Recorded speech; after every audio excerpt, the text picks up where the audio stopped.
या देवी सर्वभूतेषु शक्तिरूपेण संस्थिता नमस्तस्यै नमस्तस्यै नमस्तस्यै नमो नमः।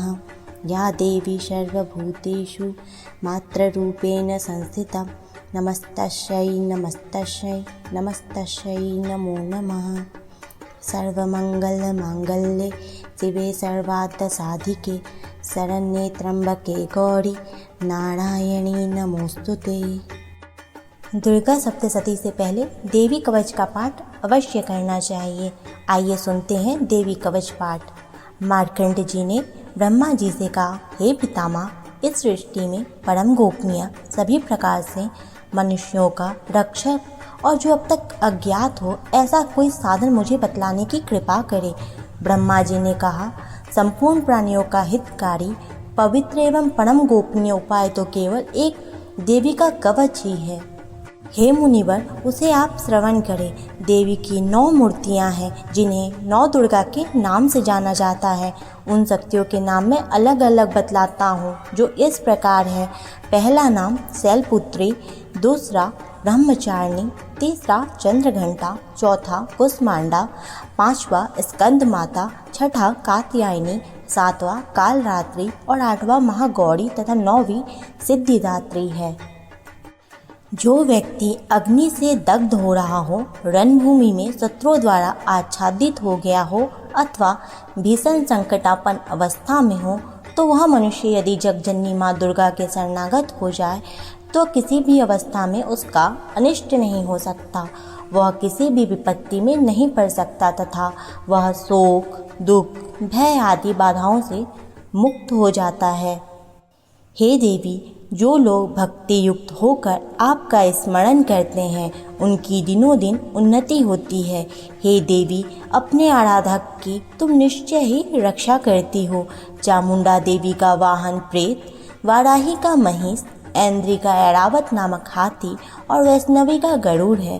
माहेश्वरी बैल पर तथा कौमारी मोर पर सवार है। विष्णु पत्नी महालक्ष्मी हाथ में कमल लिए कमला आसन पर विराजित है। श्वेत वर्ण ईश्वरी बैल पर तथा ब्राह्मणी सरस्वती समस्त अलंकारों से विभूषित होकर हंस पर आरूढ़ है। समस्त देवियां अनेक अलंकारों एवं रत्नों से सुसज्जित होकर योग शक्तियों से पूर्ण हैं। इनके अतिरिक्त और भी अनेक देवियां हैं जो दानवों के दलन तथा संतों की सहायता के लिए क्रोधाकृति से रथ पर सवार रहती है।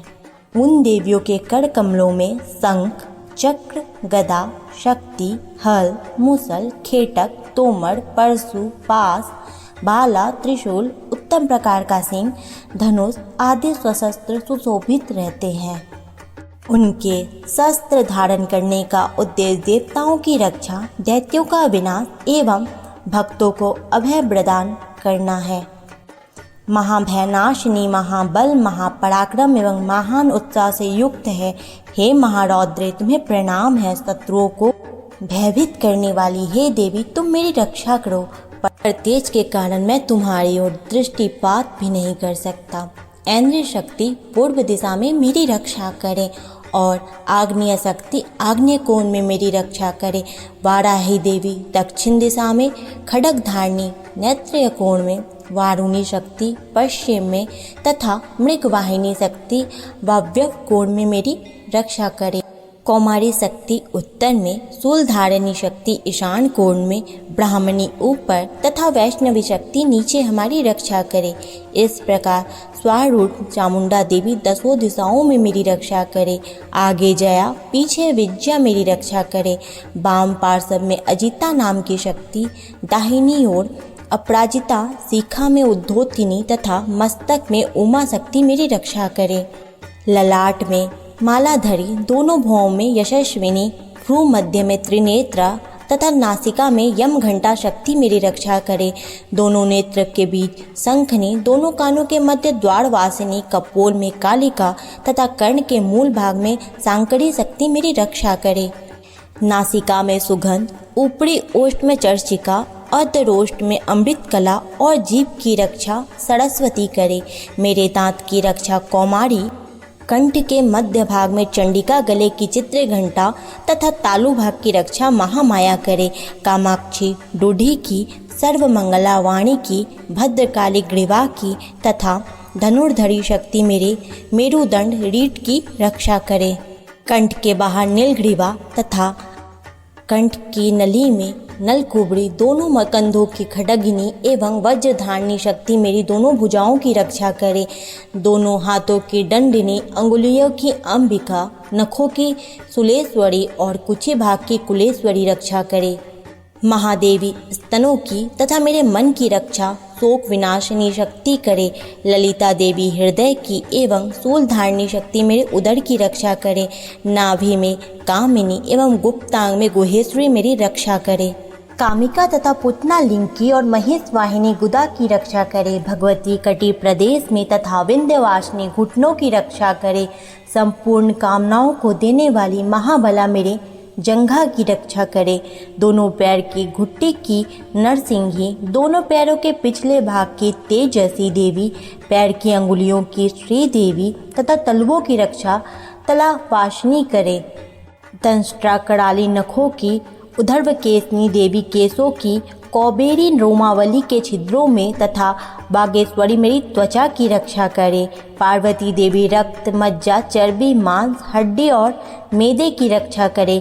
कालरात्रि आतों की, मुक्तेश्वरी पित्त की, पद्मावती पद्मकोश की, चूड़ामणि कफ की, ज्वालामुखी नख राशि में उत्पन्न तेज की तथा अभेदा शक्ति संधि स्थलों की रक्षा करे। ब्राह्मणी शुक्र की, छत्तेश्वरी छाया की, धर्मधारिणी शक्ति हमारे अहंकार, मन एवं बुद्धि की रक्षा करे।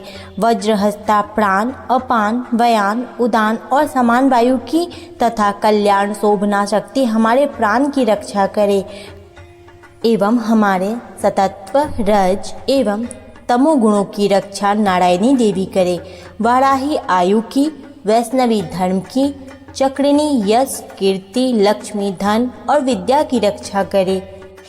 हे इंद्राणी, तुम मेरे कुल की एवं हे चंडिके, तुम हमारे पशुओं को रक्षण प्रदान करो। महालक्ष्मी पुत्रों की तथा भैरवी हमारे भार्या की रक्षा करे। सुपता देवी पथ की, क्षेमकरी मार्ग की, महालक्ष्मी राज दरबार की एवं सर्वव्यापिनी विद्या देवी भय से मेरी रक्षा करे। हे देवी, इस कवच में जिस शरीर जिस स्थान की रक्षा की बात नहीं कही गई है, उन सभी स्थानों की पाप विनाशिनी जयंती देवी रक्षा करे। कल्याण का इच्छुक व्यक्ति इस कवच का पाठ किए बिना कहीं भी गमन न करे। इस कवच का पाठ करने वाला व्यक्ति जिन जिन स्थानों पर जाता है, उससे उन सभी स्थानों पर धन की प्राप्ति, समस्त कामनाओं की उपलब्धि एवं विजय की प्राप्ति होती है। वह मनुष्य जिस वस्तु की इच्छा करता है, वह वस्तु उसे निश्चित ही मिलती है।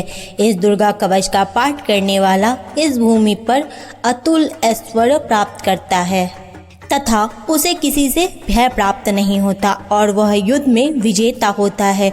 उस व्यक्ति की पूजा त्रिलोक में होती है। यह कवच देवताओं के लिए भी दुर्लभ है। इस देवी कवच का जो लोग श्रद्धा पूर्वक त्रिकाल पाठ करते हैं, उन्हें देवी कला प्राप्त होती है तथा वे त्रिलोक में किसी से परास्त नहीं होते। वह प्राणी शतायु होता है तथा उसकी कभी अकाल मृत्यु नहीं होती। उसके लुता एक प्रकार का रोग जो सिर में खाज के रूप में होता है, विस्फोटक, चेचक आदि समग्र रोग नष्ट हो जाते हैं। उसे स्थावर विष, कनेर, भांग, अफीम आदि तथा जंगम विष, सर्प, बिच्छू आदि के दंशन द्वारा उत्पन्न होने वाला विष का प्रभाव नहीं होता।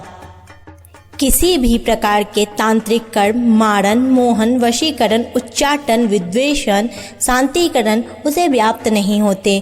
मंत्र, यंत्र, पृथ्वी एवं आकाश में गमन करने वाले ग्राम देवता आदि, जलोत्पन्न, उपदेश सिद्ध समस्त देवता आदि, समस्त कुल देवता, कंठमाला, गले का विशिष्ट रोग, डाकिनी, शाकिनी तथा अंतरिक्षचारी भूत, पिशाच, यक्ष, गंधर्व, राक्षस, ब्रह्म राक्षस, बेताल, कुष्मांड तथा भीषम भैरवादि समस्त अनिष्टकारक जीव इस कवच के पाठ करने वाले व्यक्ति को देखते ही स्वयं नष्ट हो जाते हैं।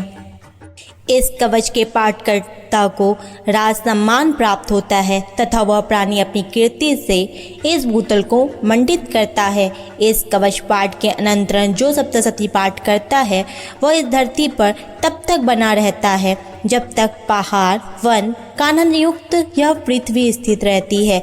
इस कवच का नित्य प्रतिपाठ करने वाला व्यक्ति देह त्याग के पश्चात महामाया की कृपा से परम पद का अधिकारी होता है।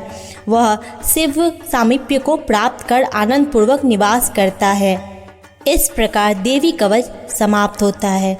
बोलो जगदम्बा माँ की जय।